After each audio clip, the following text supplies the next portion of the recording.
Makinig ka sa akin, Goku, may isang buong araw kayo upang tapusin ang misyong ito, at pagkatapos noon ay agad kong sisimulang lipulin ang mga taong ito kung mahuli kayo. Kaya nagsimula sina Goku at Vegeta sa misyong lipulin ang bawat tagapamahala ng pagkawasak mula sa pag-iral. Tinungo ni Goku at Vegeta ang lokasyon ng tagapamahala ng pagkawasak na si Belmod, at humarap sila rito upang isagawa ang misyon. Ayaw magsalita ni Goku. Samantala, pinatay ng Vegeta ang tagapamahala, at siya ang naging unang tagapamahala ng pagkawasak na tuluyang nalipol. Labis na naapektuhan si Goku sa sitwasyong ito, ngunit wala siyang ibang magawa. Sa sandaling iyon, nagpasya sina Goku at Vegeta na magsanib upang alisin ang impluensya ng kanilang emosyon. Kinuha nila ang hikaw ng Potara mula sa Kaioshin, at nagsanib sina Goku at Vegeta upang mabuo si Vegito, isang nilalang na may pusong walang kapantay sa katigasan. Sinimula ni Vegito ang kanyang misyon at nagtungo sa iba pang mga tagapamahala ng pagkawasak upang tapusin ang pagpatay sa kanila. Humarap siya sa tagapamahala ng pagkawasak ng Universo 11 at maging si Jen ay hindi rin nakaligtas. Si Sidra ay naging target ng isang hindi inaasahang pagpaslang, at si Helis naman ay naging biktima ng nakamamatay na sandata ni Vegito. Wala nang natirang buhay na tagapamahala ng pagkawasak sa buong pag-iral na hindi inatake ni Vegito. Nagpatuloy ang lahat hanggang si Beerus na lamang ang natitirang tagapamahala ng pagkawasak na hindi pa napapatay. Ito na ang pinakamahirap na gawain. Ako ang dahilan kung bakit naligtas si Beerus at ang kanyang mga mamamayan, kaya paano ko siya magagawang patayin ngayon? Goku, ano ang sadya mo? Beerus, may kailangan akong sabihin sa iyo, mahigpit akong binabantayan ngayon, at anumang malaking pagkakamali ay magdadala sa ating lahat sa kapahamakan, kaya isuko mo na ang sarili mo, isa ka sa mga target na kailangang patayin. Hindi na unawaan ni Beerus ang sinabi ni Vegito, ngunit kung magtatangkang ibunyag ni Goku o Vegeta ang lihim, agad na papatayin ang kanilang mga kaibigan. Nakialam si Whis sa sandaling iyon at pinilit si Vegito na tumigil, ngunit nanindigan si Vegito at wala na siyang ibang pagpipilian kundi tapusin ang misyon. Sa huli, napatay si Beerus at nagtapos siya sa isang nakaantig na tagpo. Nagsampa ng reklamo si Whis sa kanyang ama, at pagkatapos noon ay tuluyan nang natapos ni Vegito ang kanyang mga gawain, saka bumalik sina Goku at Vegeta sa kanilang normal na kalagayan. Lumapit ang pari upang kausapin si Goku at mag-isip ng paraan tungkol sa nangyayari, at saka nagpadala ng mensahe ang hari ng panahon kay Goku mula sa malayo at sinabing, Goku, mag-ingat kang huwag magsalita kahit isang salita. Ang kailangan mo na lang gawin ngayon ay patayin din ang paring iyon. Siya na ang huli kong target. Kapag nagawa mo iyon, makikita mo na muli ang iyong mga kaibigan, at pagkatapos ay ibabalik kita sa iyong panahon. Alam ni Goku na kapag natapos niya ang misyong ito ay makababalik siya sa kanyang panahon, kung saan naroon pa rin ang lahat ng mga tagapamahala ng pagkawasak na pinatay, pati na rin ang pari. Kaya sinabi niya sa pari ang plano na papatayin niya ito, dahilan upang kabahan ng husto ang pari. Hindi na nakapagpigil si Goku kahit isang sandali at agad siyang umatake ng buong lakas. Pagkatapos noon, biglang naglaho si Goku mula sa pag-iral, at ganoon din si Vegeta, kaya ano ba talaga ang nangyayari? Si Sebas ang dahilan ng kanilang pagkamatay. Pinatay ni Sebas ang Kaioshin na konektado ang buhay kina Goku at Vegeta, at iyon ang naging sanhi ng kanilang tuluyang kamatayan. Sa isang kakaibang lugar na tinatawag na mundo ng kawalan, isang mundong pinupuntahan ng lahat ng kaluluwang nawalan ng katawan. Namatay sina Goku at Vegeta sa mismong sandaling napatay ang mga Kaioshin na konektado ang kanilang buhay.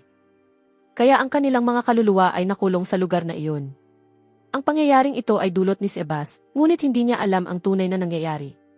Ang layunin lamang niya ay pigilan ang mga kilos ni Goku at Vegeta sa pagpatay sa lahat ng tagapamahala ng pagkawasak. Dahil dito, nagtaka si Sebas kung ano talaga ang nangyayari at nagpasya siyang puntahan ang pari, na muntik nang mapatay sa huling sandali sa harap ni Goku. Walang malinaw na ideya ang pari. Ang sinabi lamang niya ay may isang taong inatasan ni Goku upang iligtas ang kanyang pamilya. Ngunit sino ang taong iyon? Malalim na nag-isip si Goku habang siya ay nasa isang panaginip at nakita niya ang dati niyang sarili na humiwalay sa kanya sa hinaharap. Son Goku, makinig kang mabuti sa akin, lubos kong naunawaan na napakahirap ng sitwasyon mo at wala ka ng paraan ngayon matapos mabura ang iyong katawan. Imposibleng maibalik ka sa dati mong kalagayan at iyon ay dahil walang Dragon Ball sa panahong ito. Ano ang gagawin ko? Kung ganoon, ipakita mo sa akin ang paraan. May isa ka lamang pagpipilian at iyon ang pinakamahirap na desisyon. Magiging karapat-dapat kang mabuhay, ngunit kailangan mong sundin ang sasabihin ko. Sa pamamagitan nito, ang iyong nakagapos na kaluluwa ay magkakaroon ng kakayahang lumikha ng mga ideya at gawing realidad ang mga bagay. May natitira ka pang kaunting kapangyarihan. Maaari kang lumikha ng apoy gamit iyon at isipin ng mabuti na ito ay magkakaroon ng anyo bilang isang katawan. Sa ganitong paraan mabubuo ang bago mong katawan mula sa apoy at sa gayon ay makalalabas ka muli. Nasa napakahirap na kalagayan si Goku. Iniwan siya ng dati niyang bersyon sa hinaharap habang si Vegeta naman ay mayroon pa ring ibang bersyon sa panahong ito. At tunay ngang napatunayan iyon. Ang tanging taong kayang magligtas kay Vegeta ay ang sarili niyang bersyon. Dahil nabura lamang ang kanilang mga katawan, nangangahulugan itong kailangan ng kanilang mga kaluluwa ng bagong katawan na angkop upang maibalik sila sa buhay, at iyon nga ang nangyari. Lumitaw ang bersyon ni Vegeta mula sa hinaharap matapos niyang maramdaman ang espiritu ng nabura niyang kapareha, at nagsanib siya rito upang maibalik ito sa pinakabuod ng kanyang katawan. Dahil doon, nabuhay muli si Vegeta at literal niyang sinabi, "Hindi ko lubos na inaasahan na magkakaroon pa ako ng pagkakataong mabuhay muli, pero paano naman si Kakarot? Ngayon kailangan kong hanapin ang dahilan ng pangyayaring ito." Agad na nagtungo si Vegeta sa pari. Nagulat ang pari nang makita niyang buhay si Vegeta muli. Ipinaliwanag ang lahat ng nangyari at nalaman ni Vegeta na si Sebas ang dahilan ng kanilang pagkawala, kahit na hindi nito alam ang tunay na dahilan kung bakit nila pinatay ang mga tagapamahala ng pagkawasa. Wala nang ibang pagpipilian si Vegeta, kundi sabihin kina Sebas at sa pari ang buong katotohanan na nagrebelde ang hari ng panahon. At ginamit nito ang kapangyarihan upang pilitin sina Vegeta at Goku na patayin ang lahat ng tagapamahala ng pagkawasak upang mailigtas ang kanilang pamilya at maibalik ang kanilang panahon. Sa sandaling marinig iyon ng pari at ni Sebas, nakaramdam sila ng matinding takot at pangamba, at ang dahilan ay dahil hindi matatalo ang hari ng panahon. "Ano ang sinasabi mo, Sebas? Wala na ba sa iyo ang natitirang mga prutas? Maaari natin siyang mapalibutan gamit ang mga iyon." "Vegeta, hindi ganoon kasimple iyon. Gaya ng sinabi ko noon, ang hari ng panahon ay may kakayahang kontrolin ang oras. Ibig sabihin, kahit malampasan mo pa siya sa lakas, kaya ka pa rin niyang ipadala at ikulong sa isang panahong hindi nararapat para sa iyo. Kaya wala tayong pagkakataong harapin siya ng direkta." Sinabi rin ni Sebas na dahil nais ng hari ng panahon na patayin ang mga tagapamahala, at napatay na nga sila ngayon, wala nang ibang paraan kundi bumalik sa kanya at sabihin na matagumpay nang natapos ang misyon. Iminungkahi ni Vegeta ang ideya na samantalahin ang lahat ng bunga ng mahiwagang puno upang lalo niyang palakasin ang sarili at pagkatapos ay harapin ang kontrabida sa oras ng kagipitan. At tunay ngang kinain niya ang mga ito. Mula sa prutas ng kapangyarihan, mahika, at maging ng muling pagbuhay upang kaya niyang buhayin muli ang kanyang sarili. Ngayon, matapos ang lahat ng nangyari, kailangang magtungo ni Vegeta ng mag-isa sa mundo ng hari ng panahon nang wala si Goku at mag-isip ng paraan upang mailigtas ang kanyang mga kaibigan at ang mga kaibigan ni Goku. Pagkatapos noon, sa kanya iisipin ang paraan upang maibalik si Sebas. Nang makarating si Vegeta sa masamang mundong iyon, hindi pa lumilipas ang isang buong araw. Ibig sabihin ay nasa kanyang mga kamay pa rin ang pagkakataong mailigtas sila. Mag-isang tumayo si Vegeta at pagkatapos ay naganap ang pag-uusap na ito. "O hari, natapos namin ang misyon, sapat na kaming nakapatay ng mga tagapamahala ng pagkawasak at ginawa namin iyon upang mailigtas ang aming mga kaibigan, kaya ano na ang masasabi mo ngayon?" "Vegeta, niloloko mo ba ako o ano? Wala na akong pakialam sa mga kaibigan ninyo ngayon. Nabunyag na sa mga hamak na iyon ang lihim na nag-ugnay sa atin. Hindi mo na muling makukuha ang iyong mga kaibigan at hinding-hindi ka na makaalis sa lugar na ito. Vegeta, alinman sa sumama ka sa akin, o ihahagis kita sa isang panahon kung saan habang buhay kang magdurusa." Nailagay si Vegeta sa isang napakahirap na sitwasyon at labis siyang nabahala sa paghahanap ng paraan upang makaligtas. Sa mga sandaling iyon, nakarinig si Vegeta ng tinig sa kanyang isipan na nagsasabing, "Vegeta, makinig kang mabuti sa akin. Nararamdaman ko ang lahat ng nangyayari. Matagal pa bago ako tuluyang makabalik at maaaring hindi rin magtagumpay ang proseso, ngunit ito lamang ang kailangan mong gawin. Una, kailangan mong ituon ang buong konsentrasyon mo upang hindi ka mabiktima ng kasamaan ng nilalang na iyon. Imposibleng maapektuhan ka ng kontrol sa oras maliban na lamang kung tuluyan kanyang mapasailalim sa kanyang kapangyarihan. Pag-isipan mo ring ituon ang iyong mga pag-atake sa simbolo ng prutas. Matagal ko na iyong pinaghihinalaan at maaaring iyon ang pinagmumula ng kanyang kahinaan. Sige, Kakarot, susubukan ko ang lahat ng makakaya ko. O nilalang, kung iyan na ang huli mong babala, kung ganoon ay handa akong tutulan ka. Hinding-hindi ako sasama sa iyo." At nagsimula ang pakawala ng kontrabida ang kanyang mga pag-atake laban kay Vegeta. Mabagal ng kaunti ang mga pag-atake ng kontrabida kumpara sa prinsipe, lalo na at napakinabangan na ng prinsipe ang kapangyarihan ng prutas, kaya naging mas mabisa ang kanyang mga pag-atake. Layunin ni Vegeta na ituon ang kanyang mga suntok sa noo ng kontrabida upang mapawalang bisa ang epekto ng prutas. Ngunit batid ng kontrabida ang nangyayari at ang bawat galaw nito ay tila direktang sumasalungat sa plano ni Vegeta. Ibig sabihin, mahaharap ang prinsipe sa matinding suliranin dahil dito. Ano ba talaga ang pakay mo? May sasabihin ako sa iyo. Huwag mong kalilimutan na nasa aking mga kamay ang lahat ng iyong mga kaibigan at sapat na iyon upang hadlangan ang iyong landas patungo sa tagumpay.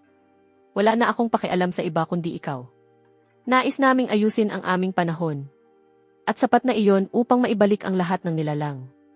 Nagpatuloy ang kontrabida sa pagpapakawala ng mas marami pang pag-atake gamit ang kanyang espada, isang dambuhalang sandata na may kakayahang magpakawala ng mapanirang mga bugso na sapat upang tuluyang wakasan si Vegeta. Patuloy na nagdusa ng husto si Vegeta.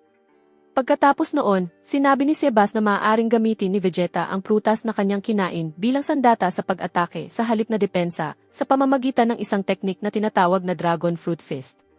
Isang beses lamang ito maaaring gamitin, ngunit kakailanganin ng prinsipe na isakripisyo ang lahat at ibuhos iyon sa iisang pag-atake lamang. Sa madaling salita, kailangan nilang tukuyin ang tamang sandali upang pakawalan ang suntok na iyon. Hindi lamang doon nagtapos ang pagdating ni Sebas dahil dala rin niya ang mga hikaw na potara upang magsanib siya kay Vegeta. Hindi nag-atubili ang prinsipe na gawin iyon at tunay nang naganap ang pagsasanib na lumikha ng isang nakatatakot na anyo mula sa pinagsamang kapangyarihan nilang dalawa. Nagsimula ang matinding pakikibaka ng mandirigma na itinuring na pambihirang resulta ng pagsasanib ng pinakamatandang Sion at ng pinakabagong Sion. Dumoble ang bilis nilang dalawa at nagawa nilang ituon ang kanilang mga pag-atake sa kontrabida, dahilan upang lubos itong magdusa. Hindi lamang iyon dahil ang epekto ng kanilang mga pag-atake ay nagbibigay ng palatandaan na malapit na ang katapusan. Palapit ng palapit ang sandaling iyon at kailangan na lamang nilang ipagpatuloy ang sunod-sunod na pag-atake. Nanatiling ganoon ang sitwasyon hanggang sa tuluyang maggitingit sa galit ang masamang nilalang ng higit kailanman. Gumawa ang kontrabida ng isang lagusan ng oras na humihigop sa lahat ng malapit dito papunta sa kailaliman ng portal. Balak ng kontrabida na ipadala ang mga kaibigan ni Goku at Vegeta sa ibang panahon at ilan sa kanila ang naging biktima ng lagusang iyon. Habang si Gohan, Bulma, Chi-Chi at ilan pa sa kanila ay nasa matinding takot habang pilit na nakakapit. Naghiwalay ang pagsasanib ni Vegeta at Sebas at pagkatapos ay mabilis na sumugod si Vegeta. Nagpakawala ng napakalakas na suntok upang wasakin ang tarangkahan. Habang si Sebas naman ay gumawa ng harang upang pigilan ang galaw ng kontrabida at pansamantalang itali ito. Nahihirapan si Vegeta na gibain ang lagusan ng oras dahil hinihila rin siya nito papasok. Patuloy siyang lumaban at saka may kakaibang nangyari. Naputol ang kamay ni Vegeta at tila umatras siya palapit sa lagusan, ngunit muli siyang tumingin at nagpakawala ng isa pang suntok. Ngunit sa pagkakataong ito, iba na ang plano. Lumitaw ang isang dragon fist na bunga ng kapangyarihan ng mga mahiwagang prutas. Sumigaw si Vegeta ng ubod lakas habang ibinabagsak ang kanyang pag-atake. Sa huli, nabasag ang lagusan at kasabay nito ay tila nabasag din ang pag-asa ni Vegeta, dahilan upang mawalan siya ng malay. Ngunit hindi lamang iyon ang nangyari dahil napatay rin si Sebas sa pag-atake ng Hari ng Panahon at ngayon ay mga kaibigan na lamang ni Goku at Vegeta ang natitira. Nakahandusay ang prinsipe na walang malay at lubhang pagod. Kailangang buhayin muli ng prinsipe ang kanyang sarili gamit ang prutas ng muling pagbuhay, ngunit matagal pa bago iyon mangyari. Nalilito si Goku at labis na kinakabahan habang pilit niyang binubuo ang kanyang katawan mula sa apoy upang pagsamahin ito sa kanyang kaluluwa at makalabas sa lugar na iyon. Ang natitira na lamang sa lugar ng kontrabida ay sina Gohan, Piccolo, Bulma at Chi-Chi. Matapos humupa ang alikabok mula sa pagsabog na dulot ng kontrabida, lumitaw na wala man lamang pinsala ang hari, at ang mas masahol pa rito ay nawalan na ng buhay ang matandang si Sebas. Sa sandaling iyon, nagsalita ang masamang nilalang at sinabi, "Lintik kayo, sinira ninyo ang epekto ng aking prutas sa katawang ito. Kung ganoon, gagawin ko kayong pira-pirasong lumilipad sa hangin. Hindi ako maaawa kahit kanino sa inyo." Lubos na nagalit ang kontrabida at nagdulot iyon ng nakakatakot na pagkawasak sa buong lugar. Tumakas si Gohan at ang iba pa upang protektahan ang mahihina, habang si Vegeta naman ay nilamon ng pagkawasak, at saka sumabog ang hari at kumalat sa isang kakaibang anyo. Isang likidong ganap na bumalot sa planeta, at ang epekto nito ay tila nagpaparalisa sa lahat ng uri ng buhay, kabilang na ang mga puno, kagubatan at maging ang mga hayop. Patuloy na nilamon ng epekto ang bawat matatag na kaluluwa. At pagkatapos ay may kakaibang nangyari. Isang kakaibang nilalang ang lumitaw na mistulang isang bundok na may napakalalaking mga bias na nagpatunay na ang hari ng panahon ay nagkatawang tao sa kanyang bagong anyo. Ibig sabihin ay sinipsip niya ang enerhiya ng mga nilalang sa paligid upang manatiling matatag. Nawasak ang klima ng buong lugar at nakaramdam ng matinding takot ang mga natitirang tao. Nagsalita si Gohan at sinabi, "Piccolo, ano na ang magagawa natin ngayon? Nasaan ang aking ama?" "Hindi ko alam, Gohan, wala ni katiting na palatandaan na narito ang kanyang kapangyarihan sa panahong ito. Ngunit tila may kakayahan ang nilalang na iyon na ipadala ang kahit sino sa anumang panahon." Sa mga sandaling iyon, patuloy na binubuo ni Goku ang kanyang katawan gamit ang kakaunting enerhiya, habang pinagsasama niya ito sa kanyang kaluluwa, at nagsalita siya kay Gohan at literal na sinabi, "Gohan, makinig ka sa akin, ako ito si Goku." "Ano ito, ama ko? Nasaan ka?" "Ako ang iyong ama. Nasa napakahirap akong sitwasyon ngayon. Kailangan ko ng maikling panahon upang makalabas sa butas ng espiritu. Nakagapos ako rito at kailangan ko ng perpektong katawan. Ang pinakamahalaga sa amin ay ikaw, Gohan. Ikaw na lamang ang may kakayahang protektahan ang mga natitira. Kaya gawin mo ang lahat upang mailayo ang mahihina sa sentro ng panganib at magpatuloy sa pakikipaglaban laban sa masamang nilalang. Mag-ingat kang huwag mabiktima ng kanyang mga kamay at sikapin mong magpakawala ng mga pag-atake mula sa malayo. Gawin mo ito upang mabigyan ako ng sapat na oras." At tunay ngang sumugod si Gohan patungo sa larangan ng digmaan, habang si Piccolo naman ay tumayo sa kanyang tabi upang magbigay ng suporta. Samantala, lumitaw ang isa sa mga tagasunod ng hari na dumating sa utos ng kanyang pinuno upang patayin si Gohan. Sa sandaling sumiklab ang laban ni Gohan, agad namang nagbukas ang kontrabida ng isang dambuhalang portal na tila humihigop ng napakaraming buhay na nilalang at naging biktima nito si Bulma. Habang si Chichi naman ay nailigtas ni Piccolo sa huling sandali at mahigpit niya itong hinawakan upang hindi mapahamak. Mahusay ang ipinapakitang laban ni Gohan. Lumipas din ang maraming taon sa kanyang panahon at nagawa niyang makipagsabayan sa kanyang kalaban matapos niyang maabot ang mas mataas na antas ng kapangyarihan. "Magaling, hindi ka pala ganoon kahina. Masasabi kong sapat na iyon. Dudurugin ko ang iyong bungo, Gohan. Mamamatay ka kasama ng iyong mga magulang."